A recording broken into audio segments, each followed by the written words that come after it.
రేపు మహిళా కమిషన్ ముందు కేటీఆర్ విచారణకు హాజరు కాబోతున్నారు. గతంలో ఆయన ఉచిత బస్సు ప్రయాణం అంశంలో మహిళలపై కొన్ని అనుచిత వ్యాఖ్యలు చేశారు. ఆ వ్యాఖ్యల నేపథ్యంలోనే కేటీఆర్ కు ఇప్పుడు మహిళా కమిషన్ నోటీసులు జారీ చేసింది.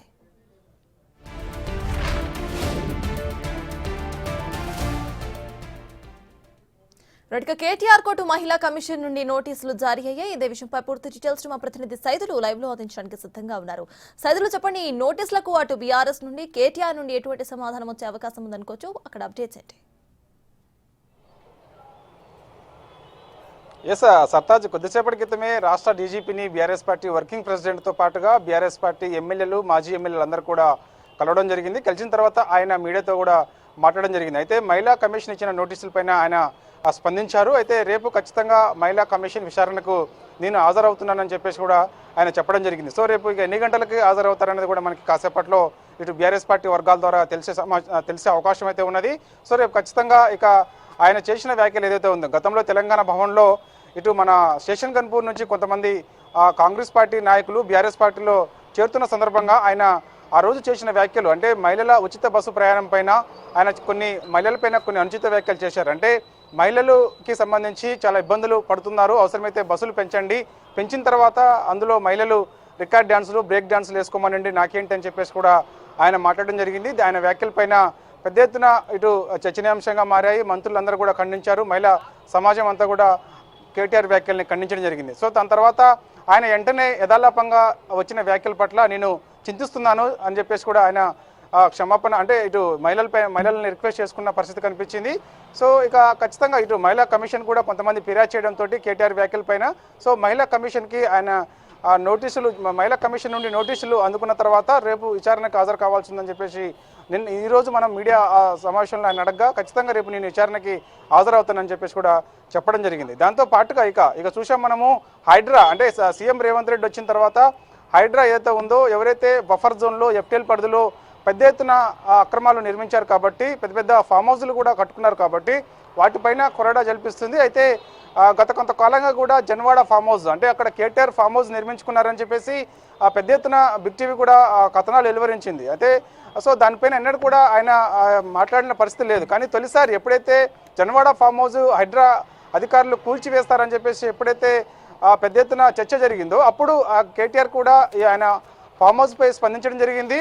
ఫామ్ హౌస్ నాది కాదు, నా మిత్రుడిది, అది ఎఫ్టీఎల్ పరిధిలో ఉంటే మాత్రం తప్పకుండా అధికారులు కూల్చేయచ్చు, అవసరమైతే నేనే దగ్గరుండి కూల్చేస్తాను. దాంతో పాటుగా అంటే ఎఫ్టీఎల్ పరిధిలో చాలామంది బడా వ్యాపారుల వేత్తలకి సంబంధించిన ఫామ్ హౌస్లు కూడా ఉన్నాయి, వారి కూడా కూల్చాలి. వారితో పాటుగా మంత్రి పొంగులేటి శ్రీనివాసరెడ్డి ఫామ్ హౌస్ ఉంది, అదేవిధంగా మదియాస్కిది ఉంది, అదేవిధంగా గుత్తా సుఖేందర్ రెడ్డి మండలి చైర్మన్ ఉన్నటువంటి గుత్తా సుఖేందర్ రెడ్డిది, అదేవిధంగా మాజీ మంత్రి పల్లం రాజుది ఉంది, పట్నం మహేందర్ రెడ్డి లాంటి అందరి ఫామ్ హౌస్లు కూడా ఎఫ్టీఎల్ బఫర్ జోన్ పరిధిలోనే ఉన్నాయి.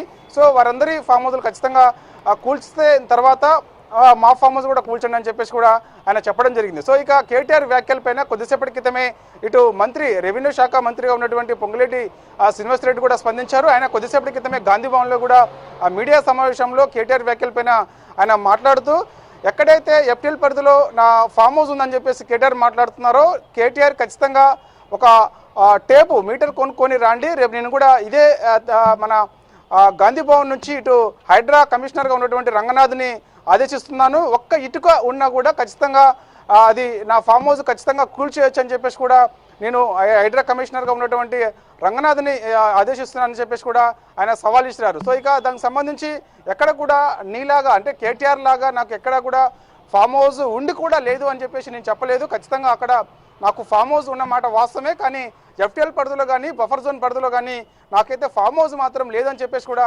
ఇటు రెవెన్యూ శాఖ మంత్రిగా ఉన్నటువంటి పొంగులేటి శ్రీనివాసరెడ్డి చెప్పడం జరిగింది. ఒకవేళ ఎఫ్టీఎల్ పరిధిలో కాక నాకు ఫామ్ హౌస్ ఉంటే, అంటే ఆ ఫామ్ హౌస్ నాకు ఉన్నది కానీ నా కొడుకు పేరు మీద ఉన్నది, బఫర్ జోన్లో ఉన్నట్టయితే మాత్రం ఖచ్చితంగా నేనే దగ్గర నుండి కూల్చేస్తానని చెప్పేసి కూడా ఆయన చెప్పడం జరిగింది. సో ఇక చూడాలి మాత్రం ఏదైనా సరే ఇటు ఎఫ్టీఎల్ పరిధిలో ఉన్నటువంటి ఎవరైతే ఫామ్ హౌస్లు ఉన్నాయో వారు ఒకరిపై ఒకరు ఇట్లా ఎవరి ఫామ్ హౌస్ ఏ పరిధిలో ఉన్నది అని చెప్పేసి కూడా ప్రతి సవాళ్ళు చేసుకుంటున్న పరిస్థితి అయితే కనిపిస్తుంది. ఏదేమైనా సరే ఇక చూడాలి హైడ్రా ఎటువంటి చర్యలు తీసుకోబోతుంది, ఇక బఫర్ జోన్లో ఎఫ్టీఎల్ పరిధిలో ఉన్నటువంటి ఫామ్ హౌస్ల పైన ఎటువంటి చర్యలు తీసుకోబోతుంది అనేది కూడా మనకి తెలియాల్సింది. సో ఏదేమైనా సరే రేపు మాత్రం ఇక మహిళా కమిషన్ విచారణకి కేటీఆర్ ఎన్ని గంటలకు హాజరవుతారనేది కూడా మనకు కొంత క్లారిటీ అయితే రావాల్సింది. సో అదే దాంతో పాటుగా ఇక నిన్న రాష్ట్ర వ్యాప్తంగా కూడా మేము రైతు రుణమాఫీ విషయంలో మేము పెద్ద ఎత్తున నిరసనలకు పిలుపునిచ్చాము. కానీ ఆ నిరసనలో భాగంగా సూర్యాపేట జిల్లా తుంగతుర్తి నియోజకవర్గం తిరుమలగిరి గ్రామంలో రైతు ధర్నా వద్ద కొంతమంది కాంగ్రెస్ గుండాలు ఇటు రైతులపైన దాడులు చేశారని చెప్పేసి కూడా కొద్దిసేపటి క్రితమే ఆయన డీజీపీని కలిసి ఫిర్యాదు చేయడం జరిగింది. దానిలో కొంతమంది బీఆర్ఎస్ పార్టీ ఎమ్మెల్యేలతో పాటుగా నల్గొండ జిల్లాకు చెందినటువంటి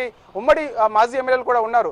ఇక వారితో పాటుగా ఇక సీఎం రేవంత్ రెడ్డి సొంత గ్రామం అయినటువంటి కొండారెడ్డిపల్లిలో కూడా ఇద్దరు మహిళా జర్నలిస్టుల పట్ల అక్కడ ఉన్నటువంటి కొందరు నాయకులు అనుచితంగా ప్రవర్తించారు. ఆ కొండారెడ్డిపల్లి గ్రామంలో ఎంతమందికి రైతు రుణమాఫీ జరిగిందనే అంశంపై అక్కడ అడిగేందుకు మహిళా జర్నలిస్టులు వెళ్ళారు. వారిలో వారిపైన కొందరు అక్కడ ఉన్నటువంటి వ్యక్తులు అసభ్యంగా ప్రవర్తించారని చెప్పేసి ఆయన డీజీపీకి ఫిర్యాదు చేయడం జరిగింది. దాంతో పాటుగా ఇక రాష్ట్రంలో పోలీస్ వ్యవస్థ మొత్తం కూడా గాడి తప్పింది, శాంతి భద్రతలు అదుపులో లేవు. సో ఇక కొంతమంది అంటే ఉదాహరణకి వరంగల్ జిల్లాకి చెందినటువంటి ఒక మంత్రి బర్త్డే వేడుకల్లో అక్కడ ఉన్నటువంటి ఏసీపీ స్వయంగా తానే కేక్ కట్ చేశారు, బర్త్డే వేడుకల్లో డ్యాన్సులు కూడా చేస్తున్నారని చెప్పేసి కూడా ఆయన కొద్దిసేపటి క్రితమే డీజీపీకి ఫిర్యాదు చేసి ఆయన మీడియాతో మాట్లాడడం జరిగింది. సో ఏదేమైనా సరే ఇక రేపు మహిళా కమిషన్ ముందుకి కేటీఆర్ హాజరైన తర్వాత ఏం సమాధానం చెప్తారనేది కూడా తెలియాల్సింది. ఆయన సమాధానం పట్ల మహిళా కమిషన్ సంతృప్తి చెందుతుందా లేదా అన్న కూడా మనకి క్లారిటీ రావాల్సింది. సో ఏదేమైనా సరే ఆయన చేసిన వ్యాఖ్యలు ఏదైతే ఉన్నాయో ఆ వ్యాఖ్యలపైన ఇప్పటికే ఆయన ట్వీట్ చేయడం జరిగింది. యథాలాపంగా చేసిన వ్యాఖ్యల పట్ల నేను చింతిస్తున్నానని చెప్పేసి కూడా ఆయన చెప్పడం జరిగింది. Sartaj. Right, thank you Saidulu.